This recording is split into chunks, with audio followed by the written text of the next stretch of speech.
สังฆคารวตาเคารพในพระสงฆ์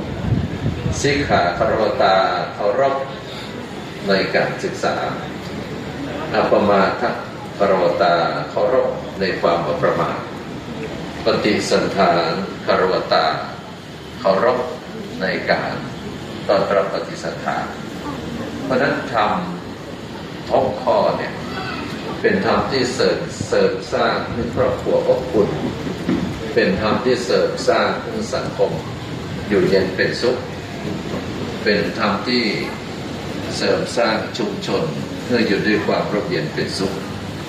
เพราะฉะนั้นเรื่องของคารวะก็คือการแสดงความเคารพความนอบน้อมความเอื้อเฟื้อเกื้อกูลแล้วคำว่าเคารพในที่นี้หมายถึงเมื่อตระหนักจะไปประมาทพุทธคารวตาเนี่ยเวลาพระสงฆ์องค์เจ้าเฮาหรือศรัทธาญาติโยมเฮาเวลาเฮาไปวัดไปวาทุกวันพระวันศีลเฮาจะกล่าวอยู่ตลอดเวลาวันตาหลวงวันตาน้อยวันตาหลวง